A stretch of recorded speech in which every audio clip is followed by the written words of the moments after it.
Je prenais de très jolies jeunes femmes. Vous savez de quoi on parlait presque toujours quand on roulait? De ce type qui faisait ces choses horribles. Et au moment où elles commençaient à en parler, sans qu'elles le sachent, elles avaient gagné un tour gratuit avec lui. Vous avez le droit de garder le silence. Tout ce que vous direz pourra et sera utilisé contre vous devant un tribunal. Comprenez-vous vos droits? Oui, monsieur. Pourriez-vous nous dire les noms des filles en question et ce que vous avez fait d'elles? Ça va prendre un moment. Nous n'avions pas de scène de crime, donc aucune preuve à étudier. Il n'y a pas de motif apparent. Aucun lien entre les victimes. Ces meurtres sont insensés, injustifiés. Coucou. Dans la nuit du 23 avril 1973, le commissariat de Santa Cruz, petite municipalité sur la côte californienne, reçoit un appel. Au bout du fil, un homme hystérique explique qu'il n'en peut plus, que depuis le début des années 70, il a pris la vie de 6 adolescentes et qu'il y a quelques heures, il a tué sa mère. Cet homme, il s'appelle Ed Kemper. Et si son nom vous dit quelque chose aujourd'hui, c'est parce qu'il est l'un des tueurs en série les plus macabres que l'Amérique ait connus. Bienvenue pour une nouvelle HVF.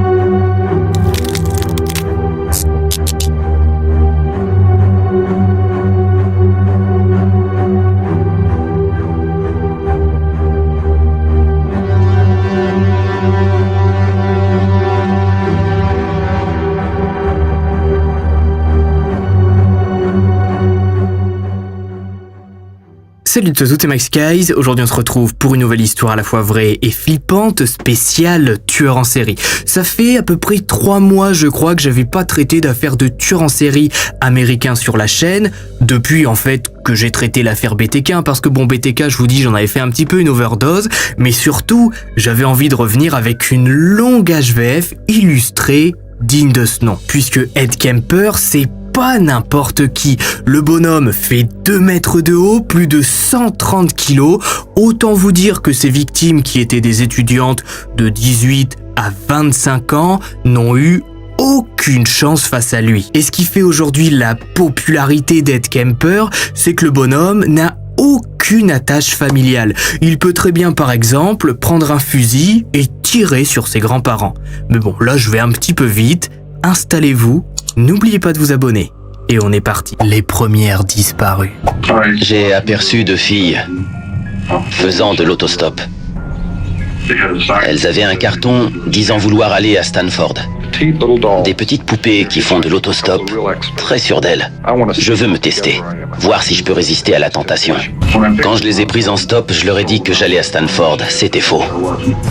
Notre histoire prend place aujourd'hui en Californie, état chaud d'Amérique que l'on commence à bien connaître tant les psychopathes l'adorent. Après, le climat est agréable, on peut pas leur en vouloir. Nous sommes au début des années 70, la mode hippie commence à prendre de plus en plus d'ampleur et les jeunes ont envie de liberté et surtout de profiter un peu de la vie avant de s'enfermer pour les 50 prochaines années dans un bureau, une usine ou un camion de transport. Ils n'en peuvent plus d'entendre leurs parents répéter que la vie c'est le travail, qu'il faut être fier de trimer et d'avoir son propre argent à la fin du mois.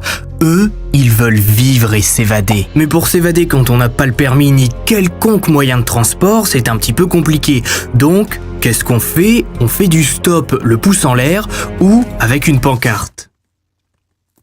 Voilà. Ce dimanche 7 mai 1972, Marie Pesquet et Anita Luchessa, 2 adolescentes de 18 ans, font du stop à quelques kilomètres de San Francisco. Elles se sont placées stratégiquement sur un axe plus ou moins fréquenté, sur lequel elles sont sûres que ceux qui l'empruntent se rendent en ville, ou plutôt dans le coin où elles veulent aller. Leur objectif est l'université de Stanford, à environ 1 heure de route. Après un long week-end à se balader dans les environs, Marie et Anita doivent être à la tombée de la nuit dans leur logement pour être prêts présente en cours le lundi. Il est aux alentours de 16h lorsqu'une Ford Galaxy 500 s'arrête à leur hauteur. À son bord, Marie et Anita y voient un géant, un type sacrément baraqué qui semble presque à l'étroit dans sa voiture. Son style inspire confiance. Petite moustache bien taillée, rasée de près, lunettes de soleil, chemise à carreaux et jean. Les deux adolescentes s'approchent et demandent à l'homme s'il est possible de rouler jusqu'à l'université de Stanford. Il va bientôt faire nuit, elles n'ont pas d'argent et que deviendraient deux filles de 18 ans paumées ici au milieu de nulle part? L'homme accepte avec grand plaisir de les conduire. Il déverrouille la portière, replie son siège et invite les filles à se mettre sur la banquette arrière. Au moment où elles prennent place dans l'habitacle suffocant de la voiture, Marie et Anita sont prises au piège. La Ford Galaxy 500 est une 3 portes, dont l'une a été verrouillée par son propriétaire. Le seul moyen pour les deux étudiantes de sortir du véhicule lorsqu'elles se rendront compte que le chemin emprunté n'est pas du tout le bon et qu'elles partent en forêt, sera d'escalader l'homme dont elles ne connaissent même pas le nom. Au vu de sa carrure, ça paraît perdu d'avance. Mais bon, donnons-leur au moins une chance. Marie, Anita et leur chauffeur commencent à discuter de tout et rien, de la pluie et du beau temps. Elles racontent fièrement qu'elles ne connaissent pas bien le coin, qu'elles profitent de leur week-end pour sortir un peu de San Francisco et visiter les alentours. Que la voiture peut emprunter n'importe quelle route tant qu'elles arrivent en vie à l'université. Bien sûr, en disant ça, les deux adolescentes n'ont aucune idée de qui elles ont affaire. Un homme malade qui cache sous son siège un pistolet 9 mm. Dans sa boîte, des menottes, des sacs plastiques, des cordes. L'homme qui les a pris en stop est Ted Kemper. Mais ça, vous l'avez deviné. Marie et Anita vont être dans quelques minutes les premières victimes d'une liste bien trop longue. Alors que Kemper s'engage dans un chemin boisé, les filles réagissent. « Excusez-moi, vous nous emmenez où ?» Kemper ne répond pas. Il passe la main sous son siège et montre son arme. Après quelques mètres en forêt, la voiture s'arrête. « Pas de panique, je vais enfermer l'une d'entre vous dans le coffre. Ensuite, on ira à mon appartement. » Prévoyant, Kemper décide d'attacher Marie au support de ceinture pour qu'elle ne puisse pas s'enfuir le temps qu'il place Anita dans le coffre. Anita, qui ne résiste pas du tout d'ailleurs, tellement elle est terrorisée par la situation. C'est la première fois qu'elle ose faire du stop. Avant son arrivée en ville, elle vivait dans la ferme familiale avec ses parents et elle ne comprend rien à ce qui est en train de lui arriver. Après l'avoir enfermée dans le coffre, Kemper revient à l'intérieur de la voiture. Ce qui va suivre n'est autre qu'un véritable bain de sang. Menottée, Marie est forcée de s'allonger sur le ventre, toujours sur la banquette arrière. De là, Kemper, avec ses 2 mètres et ses 130 kilos, va rapidement l'immobiliser et lui passer un sac plastique autour de la tête. Mais Marie se débat. Elle hurle, mord, réussit à attraper un bout de plastique et l'arrache pour avoir un peu d'air. Elle veut vivre, même si elle n'a de toute façon aucune chance face à Kemper. Marie lutte encore et encore, jusqu'au moment où elle sent que quelque chose la transperce. 1 fois, 2 fois, 3 fois. Elle sent une vive douleur qui lui foudroie le dos. Elle continue de crier. Kemper, complètement paniqué par ce qui est en train de se passer et ne comprenant pas pourquoi sa victime ne perd pas connaissance après ses coups de poignard, va d'un geste radical placer sa lame sous la gorge de Marie et, en une fraction de seconde, l'adolescente perd la vie. Couvert de sang, Kemper sort de la voiture et se dirige vers son coffre. Il l'ouvre. Anita est là, terrorisée. Et encore le mot est faible. Elle vient d'entendre sa meilleure amie hurler de tout son être à travers la paroi du coffre. Kemper lui demande de sortir et la poignarde. Il a réussi. Ses premiers meurtres sont passés. Lui qui avait tant envie d'essayer, qui avait tant refoulé ses pulsions, il l'a fait. Et qu'est-ce qu'il se sent bien. Mais c'est pas le moment de rêver. Après avoir rapidement nettoyé sa voiture, Kemper place Mary et Anita dans le coffre et il les recouvre d'un drap. Et là, il se sent un peu con parce que bon, avoir des envies de meurtre, j'allais dire que c'est bien, mais non, c'est pas bien, mais dans le sens où il faut prévoir ce qu'on fait après parce qu'un corps ça pèse lourd et ça prend de la place. Et le problème c'est que Kemper, lorsqu'il s'attaque à Mary et Anita, il réagit à l'une de ses pulsions. Il a rien prévu d'autre à côté. Il va alors décider de se rendre simplement chez lui, à Alameda, là où il a un petit appartement qu'il loue avec les boulots qu'il fait. Je suis retourné à mon appartement avec les deux corps dans le coffre. Après les avoir transportés discrètement à l'intérieur, je suis allé dans ma chambre et j'ai séparé les têtes. J'ai un petit peu joué avec et l'une d'entre elles est tombée par terre.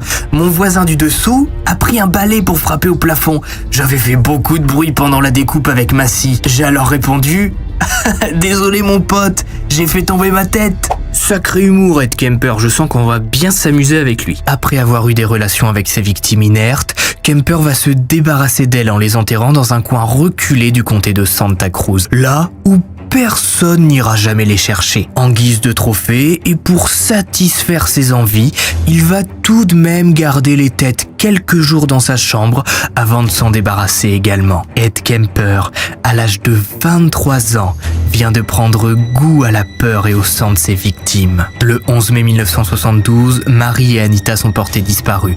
4 jours après être montés dans la voiture de Kemper. Les enquêteurs ne feront rien pour les retrouver, persuadés que les filles ont simplement fugué ou rencontré des garçons avec qui elles doivent être en train de s'envoyer en l'air depuis quelques jours. C'est classique dans le coin de San Francisco, expliqueront les enquêteurs. Beaucoup de soi-disant disparus réapparaissent après quelques jours. Pourtant, la liste de soi-disant disparus va être très longue comme vous allez le voir à travers cet HVF. Mais avant d'enchaîner sur ce que fait Kemper après ses premiers meurtres, il est très intéressant de se pencher sur son enfance, et bien plus que d'habitude puisque Ed Kemper a une enfance chaotique. Il dort dans la cave de sa maison justement quand il est gamin, il n'a pas de chambre pour lui et surtout se retrouve interné en hôpital psychiatrique à seulement 16 ans. Ou 15 ans. De toute façon, 15-16 ans, ça change pas grand-chose. Voyons ça. La naissance d'un monstre. Ed Kemper, de son vrai nom Edmund Emil Kemper, né le 18 décembre 1948 à Burbank, en Californie. Fils d'Edmund Kemper Sr. et de Clarnell Kemper, il est le deuxième enfant du couple qui ont eu précédemment Suzanne, 6 ans. Viendra ensuite Aline, en 1951. D'après les dires de Kemper, ses parents ne s'aiment pas. Ils n'ont pas du tout la même vision de la vie et Clarnell traite son fils comme une fille et ne croit jamais un mot de ce qu'il dit. À chaque fois qu'une connerie est faite dans la maison, Suzanne et Aline se lient contre Kemper qui prend des raclées. En 1957, le couple divorce et Clarnell obtient la garde des enfants. Pour se venger de son ex-mari et pour favoriser ses filles qu'elle aime tant, elle va demander à Kemper de laisser sa chambre à l'une de ses sœurs pour que Suzanne et Aline puissent chacune avoir la leur. Mais dans ce cas, notre Ed Kemper qui a 9 ans maintenant, où est-ce qu'on le met alors qu'il a plus de chambre? Eh bien, dans l'une des seules pièces non habitées de la maison, la cave. J'avais l'impression que le diable y vivait. Il y avait un énorme fourneau de chauffage central avec des radiateurs et une tuyauterie qui faisait beaucoup de bruit. La nuit venue, mes sœurs et ma mère montaient au premier étage où elles avaient leur chambre. Moi, je dormais dans la cave. J'allais en enfer alors qu'elles montaient au paradis. Quand je me plaignais, parfois en larmes, je recevais une paire de claques.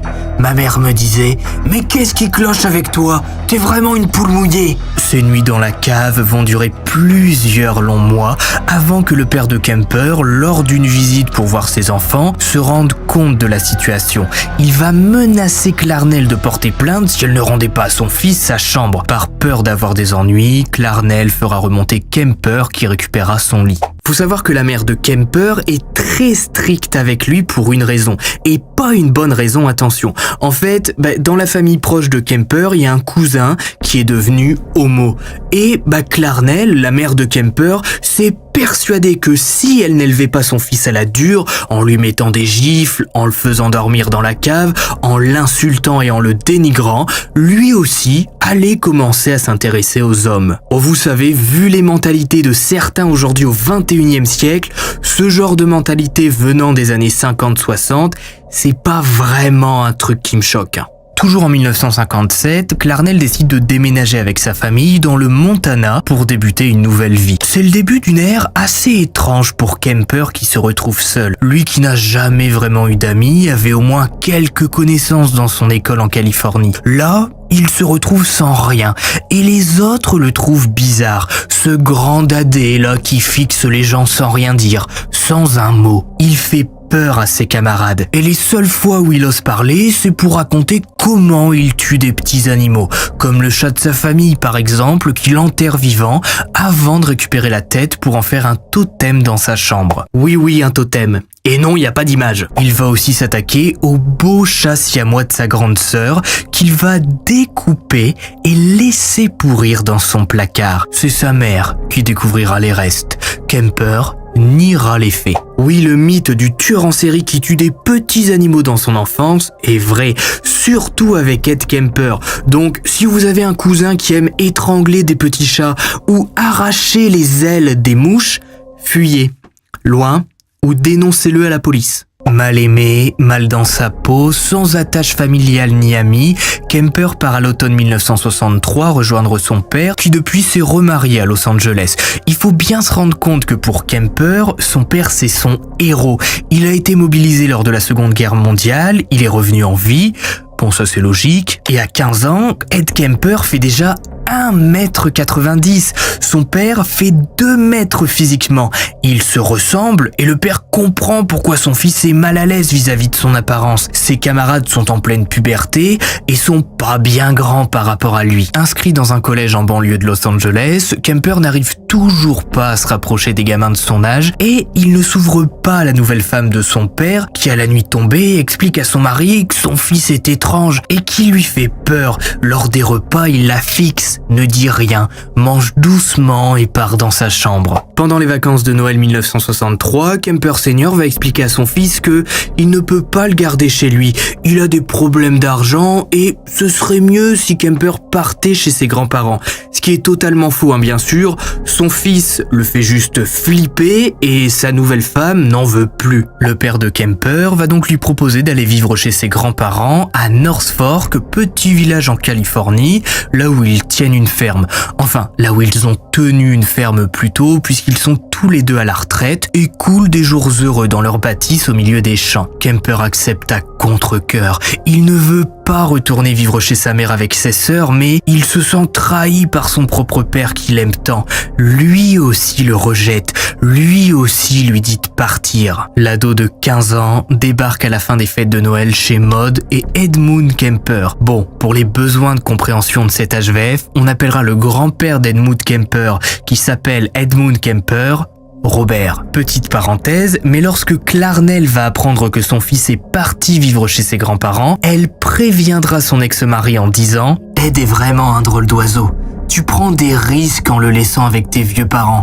Un jour, t'auras peut-être la surprise de te réveiller en apprenant qu'ils ont été flingués. » Cette femme était certainement pas la meilleure des mères, mais elle avait un sacré 6e sens. Inscrit au collège du coin, Kemper ne se fait toujours pas d'amis. Il est pas mauvais élève, Kemper, loin de là. Il est même très intelligent et a de très bons bulletins. Mais il se sent mal dans ce monde. Ce qu'il aime, c'est partir en balade dans les bois, armé du fusil que son grand-père lui a offert, pour shooter à peu près tout ce qu'il croise.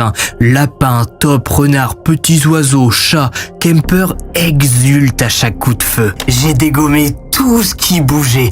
Les oiseaux avaient l'habitude de survoler la propriété. Au bout de quelques semaines de ce massacre, ils ont dû se donner le mot puisqu'ils ont contourné le ranch. Les psys adorent ce genre de truc.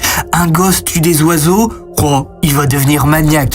Les passions, les tensions, les frustrations, tout cela bouillonnait en moi. Mais ces petits moments d'évasion sont bien trop souvent gâchés par Maud, sa grand-mère qui à chaque fois lui hurle de rentrer à la ferme.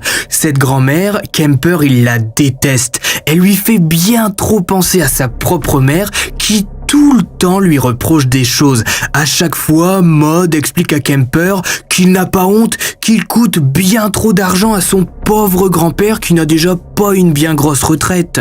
Plusieurs fois, Kemper va tenir Maud en joue, l'imaginant à terre, dans une position humiliante, une balle dans le crâne. Il pourrait enfin lui hurler dessus et lui dire ses 4 vérités, mais il n'ose pas. Il se retient, il attend, mais sa patience a des limites. Comme tout le monde me direz-vous, mais bon, il y a quand même des limites. Il y a bien des gens qui regardent les HVF très régulièrement sans être abonnés, c'est pas pour ça que je vais trouver leur adresse et aller chez eux. Pourtant, vous êtes beaucoup.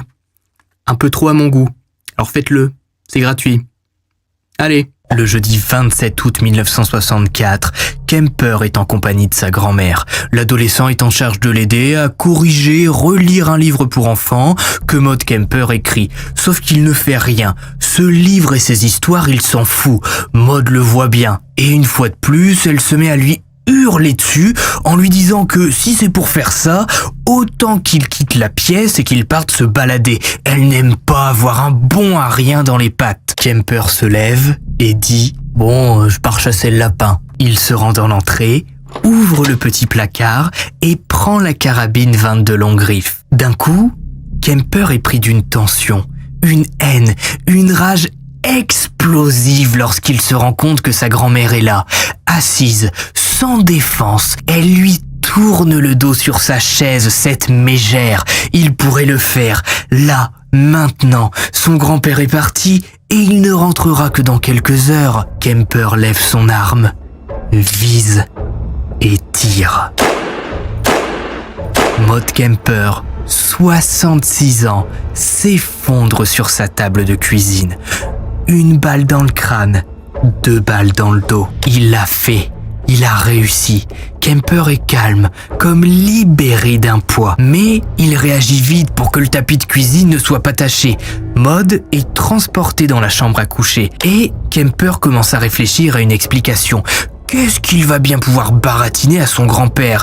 Est-ce qu'il doit partir à la chasse l'air de rien et revenir dans quelques heures quand Robert aura découvert le meurtre? Les flics croiront sûrement à un vol qui a mal tourné. Après tout, on est en pleine campagne, au milieu de nulle part. Bon, ça arrive. D'un coup, la porte de la maison s'ouvre. Pris de panique, Kemper s'arme, se rend dans l'entrée et tombe face à son grand-père, tout sourire, bien content de sa petite balade. Kemper vise. Robert s'effondre. L'adolescent, pour tenter de s'en sortir, va cacher son grand-père dans le garage et nettoyer comme il peut la scène de crime. Puis, il appelle sa mère dans le Montana. « Allô maman ? Il y a eu un accident à la ferme. On chassait et papy a pris une balle. Enfin non, il a pas pris une balle, mais il a tiré et la balle a traversé le ranch pour se loger dans grand-mère. Et papy s'en est tiré une. Enfin, je crois. Je suis pas sûr. » Clarnell ne croit pas une seule seconde son fils. Elle le sent dans sa voix qu'il ment. Elle le connaît par cœur et se doute bien qu'il a des problèmes d'ordre psychologique. C'est pas une spécialiste, mais elle dit à qui veut l'entendre que son fils est certainement cinglé. Elle lui pose la question. « T'as tué tes grands-parents ?»« Oui. » « Appelle le shérif. » L'appel raccroche. Le jour même, Ed Kemper, 15 ans, est arrêté pour le meurtre de ses grands-parents. Placé sous la protection de la California Division of Juvenile Justice, un organisme ayant pour but d'éduquer, former et réhabiliter les jeunes délinquants, il sera placé dans un hôpital psychiatrique. Quand je vous disais que son enfance valait la peine d'être racontée, je vous mentais pas. Et encore, c'est pas fini. Une adolescence en psychiatrie. À l'époque, je mesurais 2 mètres. Je pesais 78 kilos. Personne ne croyait que j'avais moins de 16 ans. Le juge a fait appel à un psychiatre. Son rapport me disait malade mental. Mais je pouvais... Comment a-t-il dit? J'étais rattrapable. Je devais être soigné, pas puni. Ed Kemper est psychotique, confus, incapable de fonctionner. Il est paranoïaque envers les femmes. Sa mère est la véritable coupable. Il représente un danger à la fois pour lui-même et pour les autres. Il faudra certainement beaucoup de temps pour le guérir, déclara l'un des premiers experts qui l'analyse à 15 ans. Le 6 décembre 1964, Ed Kemper est admis au California State Hospital d'Astacadero qui soigne des centaines de malades, comprenant toutes les pathologies psychiatriques. Certains ont tué, comme Kemper, d'autres ont agressé des femmes. Ce séjour en hôpital qui va durer plusieurs années ne va pas du tout soigner Ed Kemper. Bien au contraire, à 15 ans, il se retrouve entouré de tous ces hommes malades comme lui qui ont des pulsions. Au fil du temps, il se fait des amis qui lui expliquent comment fonctionnent les psychiatres, ce qu'il faut répondre à certaines questions pour avoir le droit de sortir de temps en temps le week-end. Pendant les thérapies de groupe dans lesquelles chacun doit raconter ses crimes, il se rend compte que les hommes qui se sont fait prendre après avoir agressé des femmes se sont tous fait arrêter pour une seule raison précise. Ils ont laissé leur victime en vie. Kemper se le jure. À sa sortie, s'il vient attaquer des femmes, il ne laissera personne en vie, puisque ce qu'il a ressenti en tirant sur sa grand-mère, jamais il ne l'avait expérimenté avant. Une espèce de sensation de bonheur, une explosion en lui. Kemper va passer 5 ans et demi en hôpital psychiatrique, à suivre des cours, travailler à la laverie, participer à des groupes de parole, aller à la messe. Il a une vie stricte, dans un climat très conservateur. On lui apprend que les États-Unis sont les plus forts, qu'il faut respecter l'autorité, être droit dans ses bottes, trouver un emploi stable, ne pas se droguer. Kemper adhère à tout ça puisqu'on lui explique gentiment, pas comme sa mère ni sa grand-mère qui passaient leur temps à lui hurler des ordres sans aucune explication derrière, si ce n'est celle qu'il était un gamin et que de toute façon, un gamin ça obéit. En 1969, Kemper est jugé apte à sortir. Il a 21 ans et aime l'autorité. Les experts psychiatriques, dans leur rapport final, vont expliquer encore et encore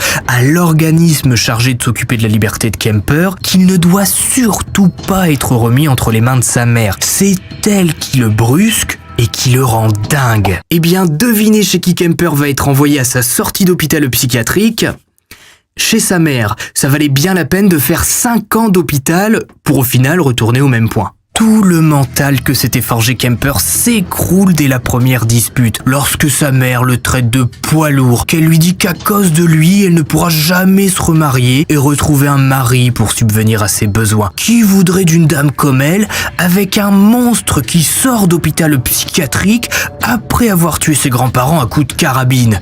Personne. Kemper essaie tout de même de s'en sortir, il trouve différents boulots, va à l'usine, fait des heures dans une station-service du coin, pendant que sa mère lui ordonne d'aller à l'université pour obtenir un diplôme et de tenter de faire quelque chose de sa misérable vie de paumé. Mais Clarnell a oublié un détail à cette époque. Kemper n'est plus un enfant, il s'est forgé un mental et a pris confiance en lui. Donc, il répond à sa mère. Des disputes éclatent régulièrement dans l'appartement au 609 Ord Road, à tel point que des voisins interviennent pour calmer les choses. Pour avoir un semblant de vie sociale et surtout pour sortir de l'enfer qu'est cet appartement, Kemper se rend régulièrement le soir au Jury Room, un petit bar très convivial dans lequel il a pas beaucoup de mal à se faire des amis vu sa carrure imposante. Vous imaginez bien qu'après quelques verres, les gars du coin viennent voir Kemper en lui disant « Eh dis donc, t'es sacrément imposant mon salaud !» Enfin, je pense pas qu'ils l'insultent, mais bon, ils sont gentils quoi. C'est dans ce bar que Kemper va surtout rencontrer des flics travaillant pour le comté de Santa Cruz et qui vont enquêter d'ici quelques mois sur ces meurtres. L'information est très importante pour la suite de l'affaire. Dans le même temps, Kemper s'achète une moto avec ses économies. Il se ramasse 2 fois, se casse le bras gauche et s'en débarrasse pour acheter sa Ford Galaxy qui, avec lui, va entrer dans l'histoire criminelle américaine. Entre 1970 et et 1971, Kemper loue un petit appartement à Alameda pour prendre son indépendance. Il passe son temps libre, quand il en a la journée, à errer sur les routes californiennes. Il prend des autostoppeuses, discute avec elles. Entre-temps, sa mère obtient un poste à l'université du coin. Il en profite pour lui voler un autocollant à l'effigie de l'école pour rassurer les filles qu'il prend en stop. Kemper arme sa Ford Galaxy et attend le moment opportun. Le 7 mai 1972, il tombe sur Marie et Anita. La suite, vous la connaissez, et bien d'autres victimes vont suivre. 1 an de massacre. Je ne tue pas toutes celles qui montent à bord de ma voiture. C'est un peu comme jouer à la roulette russe, sauf que ce n'est pas moi qui risque la mort. Je flirte avec le danger. J'en suis tout à fait conscient. Je sais qu'à tout instant, je peux passer à l'action. C'est quelque chose qui m'excite. Dès l'instant où je montre mon arme, il faut que j'aille jusqu'au bout. 4 mois vont passer avant que Kemper ne repasse à l'acte. Pendant ce temps, il regarde les photos Polaroid qu'il a prises de ses précédentes victimes.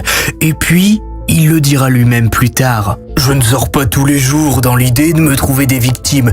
Et en même temps, tout ce sang m'emmerde. C'est chiant à nettoyer. Et oui, parce qu'avec 5 litres de sang dans le corps, ça fout un sacré bordel dans la bagnole et dans le coffre, vous imaginez bien. En août 1972, la tête de Marie est retrouvée par des promeneurs. Sur le moment, et il faut bien s'en rendre compte, ça ne fait pas entrer la police du comté de Santa Cruz en état d'alerte, bien au contraire. Depuis 2-3 ans environ, plusieurs campagnes publicitaires incitent les étudiantes à ne pas faire de stop, puisque le nombre d'agressions et de meurtres augmente en flèche. Elles sont des proies faciles et se pensent en sécurité quand elles montent à 2 dans une voiture. C'est très cru dit comme ça, mais le nom de Marie, quand on retrouve sa tête, est simplement ajouté à une liste, on prévient ses parents, et puis voilà. La vie continue. Le jeudi 14 septembre 1972, Kemper est en balade. Depuis quelques jours, l'envie monte en lui. Les photos de ses précédentes victimes ne lui suffisent plus. Au même moment, Eiko Koo, 15 ans, une adolescente coréenne, attend son bus qui ne semble pas vouloir venir. À la vue de la Ford Galaxy de Kemper, elle lève machinalement son pouce. Après tout le monde fait du stop. Et si elle loupe son cours de danse du soir, elle se sera préparée pour rien. Ses parents payent après tout. Kemper s'arrête et accepte de prendre Eiko qui s'installe en le remerciant 1000 fois et lui expliquant que son foutu bus est toujours en retard. Kemper parle peu. Il se concentre sur la route. La nuit commence à tomber et il doit rapidement trouver un coin tranquille pour faire son affaire. Après quelques minutes de route, Eiko se rend compte que la direction empruntée n'est pas du tout la bonne. Au vu des panneaux, ce n'est pas du tout par là que passe généralement son bus. Kemper sort son arme. Écoute, je suis dépressif. Je vais m'en coller une.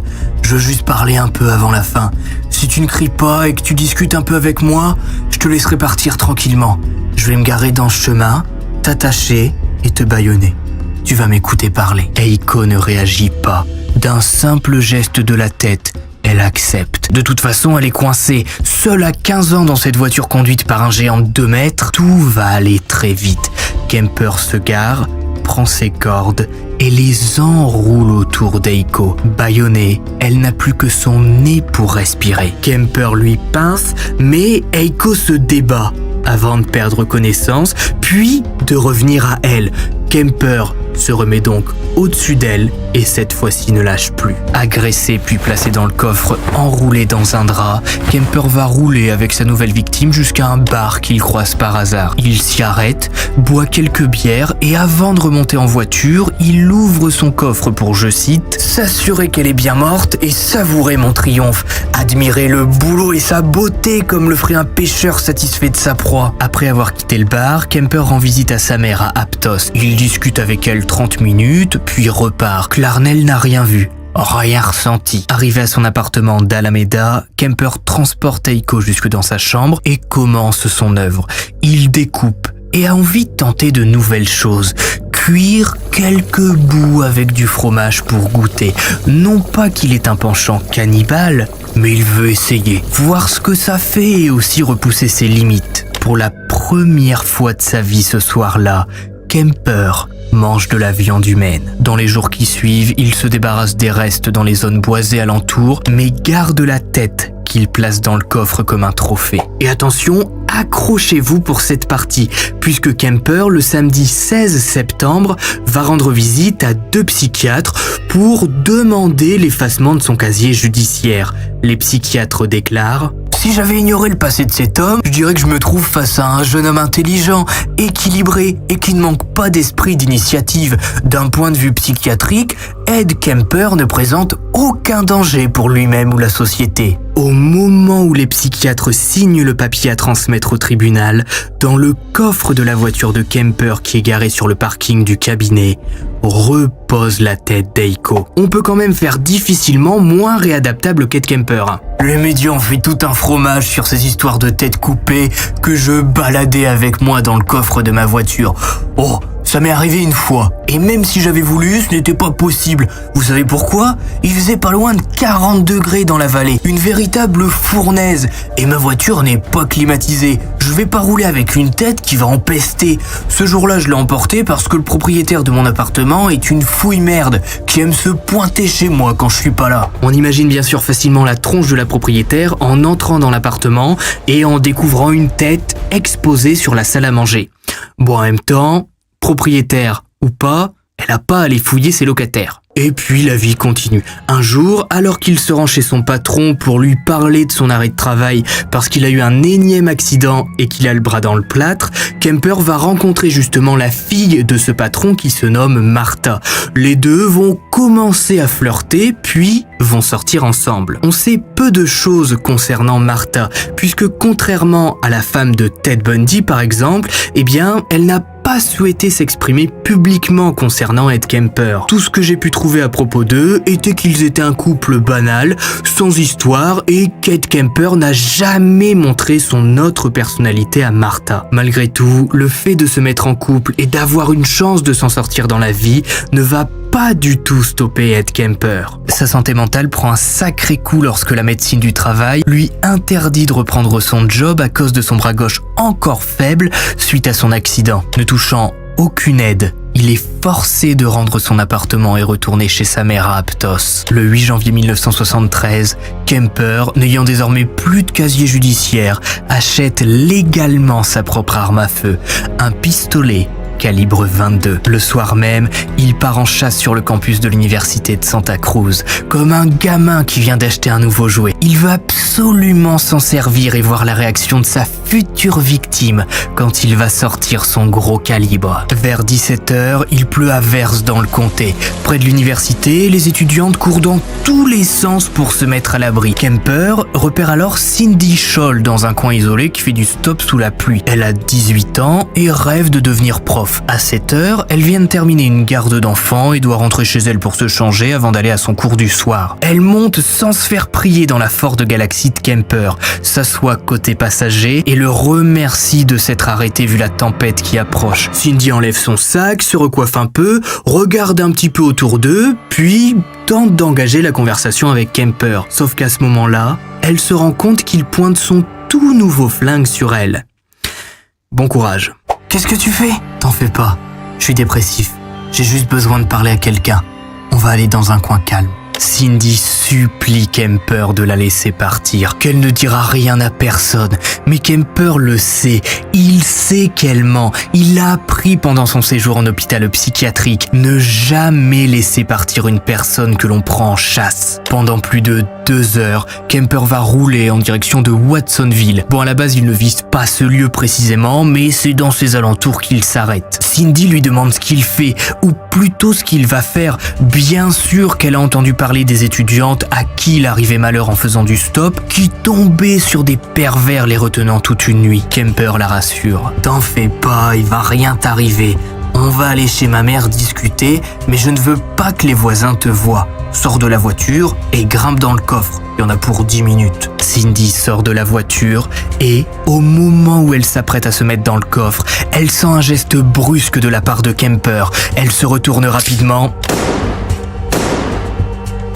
Il n'y a eu aucune secousse de sa part. Dans tous les autres cas, il y a toujours eu au moins une sorte de réflexe, un mouvement. Là, rien. Elle a suivi le mouvement de sa tête. C'était stupéfiant. La seconde d'avant, elle bouge, la seconde d'après, elle reste immobile. Il n'y a rien entre les deux, juste un bruit et le silence absolu. Et maintenant? Eh bien, souvenez-vous, Kemper n'a plus son appartement parce qu'il n'a plus de travail. Donc, il se rend tout simplement chez sa mère. Par chance, ce soir-là, elle n'est pas là. Et en plus, vu qu'il pleut, personne ne le voit transporter ce lourd drap dans lequel il a caché le corps de Cindy. Kemper arrive jusque dans sa chambre, mais pas de précipitation. Sa mère peut rentrer d'un moment à l'autre et ça la foutrait mal qu'elle le trouve justement dans la salle de bain ou dans la baignoire avec une scie en train de découper quelqu'un, vous imaginez bien. Cette nuit-là, Kemper ne dormira pas, fantasmant sur tout ce qu'il allait pouvoir faire à sa nouvelle victime une fois sa mère partie au travail. Certains n'arrivent pas à dormir avant le départ en vacances ou parce qu'ils vont dans un parc d'attractions. Eh bien, Kemper, lui, fait nuit blanche quand il sait qu'il a une victime toute fraîche à découper dans son placard. Voilà, le scénario le matin du 9 janvier 73 est classique. L'agression, la découpe, la tête. Kemper cache cette dernière dans son placard et part avec sa voiture en direction de Monterey pour jeter les restes du haut d'une falaise. Manque de peau pour lui, la falaise donne sur une petite route que Kemper n'a pas vue en contrebas. Alors je vous rassure, personne ne va se prendre un bout de genou sur le coin du crâne alors qu'il est en balade. Non, c'est juste que le lendemain, des flics qui passent par là vont tomber sur les sacs poubelles, les ouvrir et donner l'alerte. J'ai été à la fois très surpris et choqué d'apprendre par la radio que le corps avait été découvert moins de 24 heures après que je m'en sois débarrassé. Je me suis tout de suite précipité dans ma chambre pour récupérer la tête et l'enterrer dans le jardin, juste sous la fenêtre de la chambre à coucher de ma mère. Mais j'avais peur que les flics surveillent la maison et mes moindres faits et gestes. Personne ne recherche Kemper. Il est même pas soupçonné, il est même pas dans une liste, il est nulle part.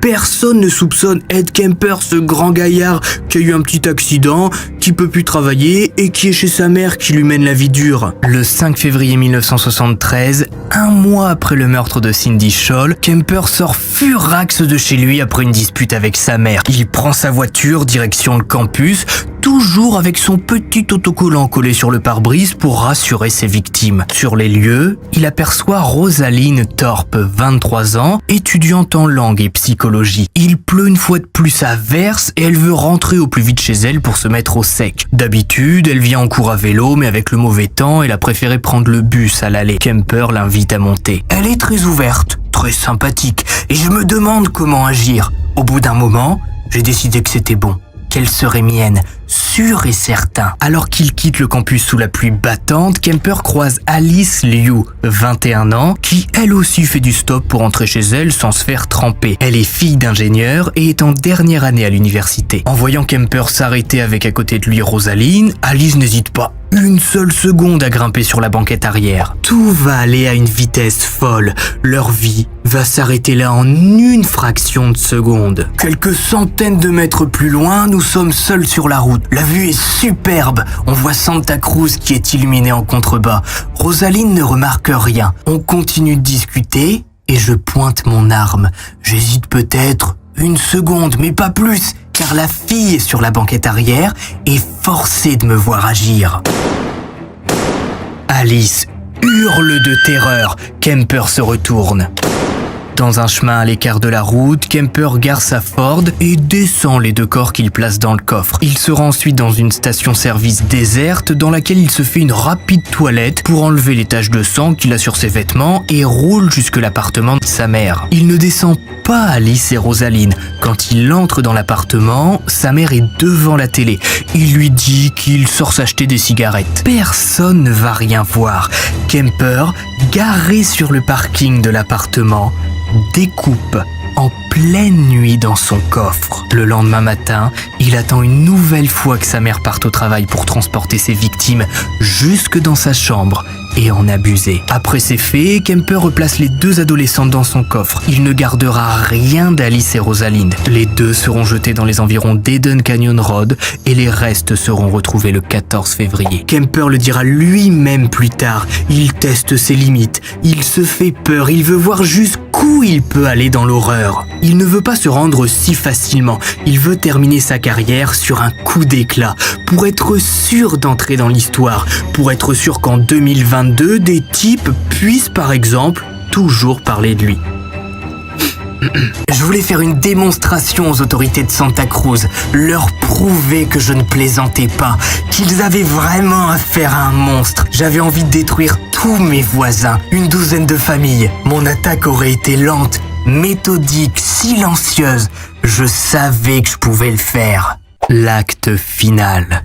Depuis quelque temps, Kemper boit beaucoup. Il n'en peut plus de sa situation. Il a de moins en moins d'argent, ne travaille plus et est coincé chez sa mère qui lui bourre le crâne, qui l'insulte, qui le traite de raté. Sa relation avec Martha va de plus en plus mal. Il la voit de moins en moins.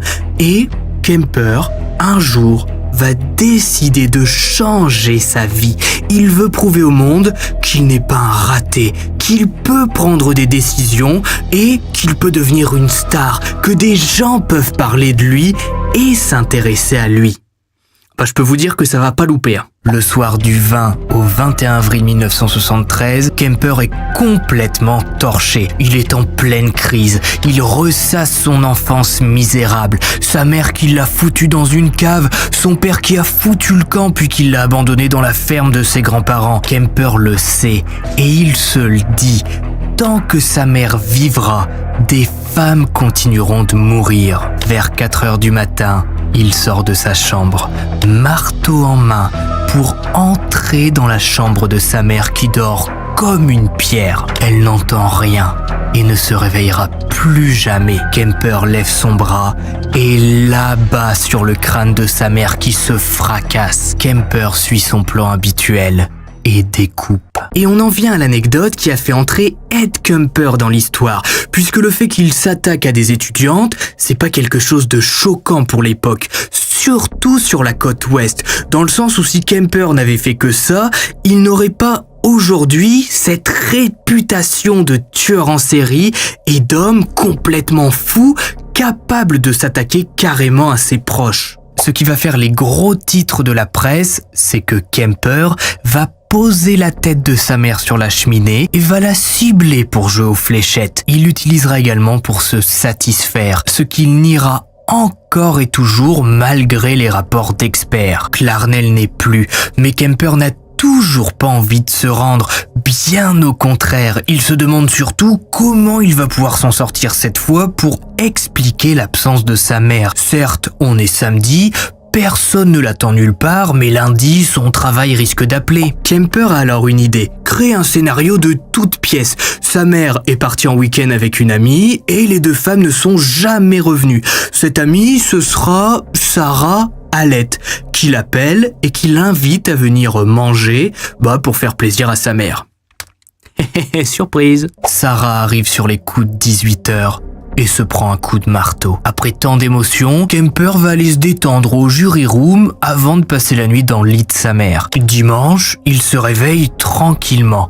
L'odeur de mort s'est répandue dans l'appartement. Kemper décide alors de cacher sa mère et Sarah, son amie, dans le placard avant de prendre la route. C'est à ce moment précis qu'Ed Kemper entre dans sa phase finale et qu'il s'apprête à écrire la fin de son histoire. Kemper, au volant de sa voiture, se persuade d'être en cavale. Il est sûrement recherché, des flics vont débarquer d'un moment à l'autre, peut-être même qu'un hélico va le poursuivre comme dans les films. Il est en pleine crise de parano. Les heures passent. Il s'arrête un peu, uniquement pour acheter des comprimés au café.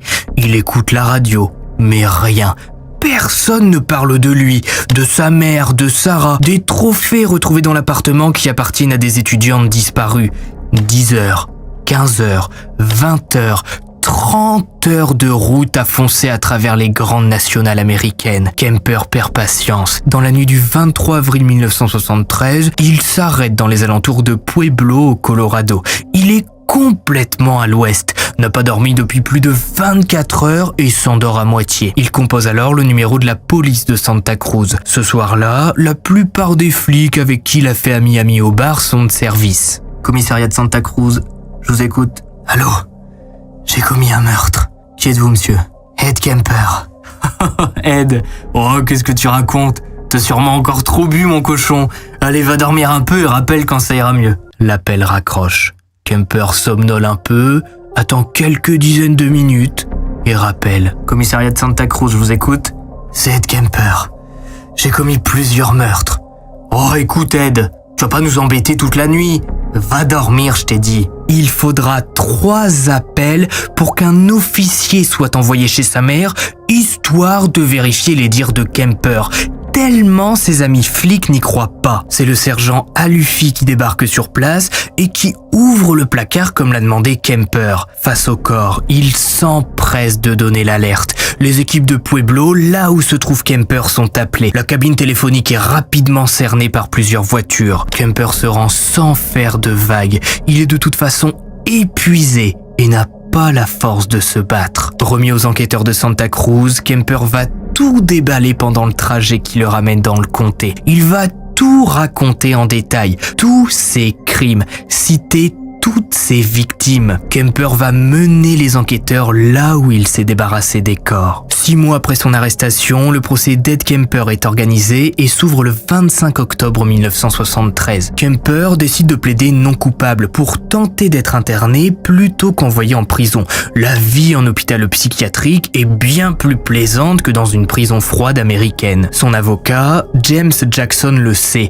Défendre Kemper est de toute façon peine perdue. Il a tout avoué dans les moindres détails et l'opinion publique ne le laissera pas s'en sortir avec l'étiquette de fou. Tout le monde veut du sang. Le procès va durer 3 semaines, ce qui est très court au vu des faits. Mais Kemper a tellement parlé que la justice a déjà tout entre les mains et il leur suffit de diffuser les aveux d'Ed Kemper pour chacun des meurtres dont il est accusé. Les familles des victimes assistent impuissantes au déroulé des faits jusqu'à la découpe. Considéré comme maniaque, psychopathe, schizophrène paranoïaque, les experts expliqueront à la barre qu'Ed Kemper a un QI de 136. C'est un homme extrêmement intelligent qui savait ce qu'il faisait au moment des faits. Le 1er novembre, Kemper prend pour la première fois la parole devant la cour. Il raconte son enfance, ses fantasmes, ses disputes, le rejet de son père, son séjour en hôpital psychiatrique. Il demande de l'aide et explique que l'enfermer dans une cellule pour le restant de ses jours ne le fera pas guérir de ses fantasmes morbides. Plusieurs fois, il va choquer les jurés en disant « Oh, je vois bien qu'il y a des questions que vous n'osez pas poser. N'hésitez pas. Par exemple, quel effet ça fait de faire l'amour à un corps? Quelle impression vous pouvez avoir lorsque vous êtes assis sur le divan de votre salon et que vous regardez 2 têtes de filles qui reposent à vos côtés ?» Grosse ambiance dans la salle à ce moment-là, sachant qu'il y avait les parents des victimes. Il faudra 5 heures aux jurés pour délibérer et déclarer Ed Kemper coupable de meurtre prémédité. L'homme est condamné à une peine de prison à vie et échappe à la peine de mort suspendue à l'époque en Californie. Aujourd'hui, Ed Kemper a 73 ans, il est toujours en prison et n'en est jamais sorti malgré plusieurs demandes de libération conditionnelle qui lui ont été refusées. Kemper est l'un des tueurs en série qui a aidé le plus les enquêteurs et le FBI à comprendre comment les gens comme lui agissent. Il a participé à des entretiens avec John Douglas et Robert Ressler qui ont été les premiers à populariser le métier de profiler pour comprendre et arrêter plus rapidement les tueurs en série. Il a aussi participé à différents reportages à son sujet, ce qui a bien sûr contribué à sa popularité. Kemper se fait discret dernièrement suite à un AVC et divers gros soucis de santé. Il ne devrait jamais être libéré selon les experts. Marie, Anita, Eiko, Cindy, Rosalind et Alice n'étaient pas des simples étudiantes. Elles étaient des adolescentes pleines de vie, n'ayant rien demandé à personne, mais qui ont malheureusement croisé la route d'un psychopathe. Sans oublier Maud, Edmund Kemper Sr., Clarnell et Sarah. Kemper a rencontré une dernière fois son père d'après lui, peu après sa sortie d'hôpital psychiatrique, alors qu'il avait une 20aine d'années. Celui-ci lui a dit qu'il le pardonnait malgré ce qu'il avait fait à ses grands-parents. Les 2 hommes ne se sont plus jamais revus ensuite. Tristement, ou peut-être heureusement vu qu'il est en prison aujourd'hui, c'est ainsi que se termine l'histoire d'Ed Kemper. Si vous avez regardé cet HV jusqu'au bout, mettez Kemper en commentaire. N'hésitez pas à me donner votre avis sur le personnage. On m'a demandé beaucoup de fois de faire une HVF justement sur Ed Kemper, donc j'espère que celle-ci vous aura plu. J'ai pris mon temps pour traiter le sujet et je pense que les illustrations apportent beaucoup à l'ambiance et aux personnages. N'oubliez pas le pouce bleu, de vous abonner. C'était Max Guys, on se retrouve vendredi prochain à 18 h pour une nouvelle HVF, normalement. Et puis, bye!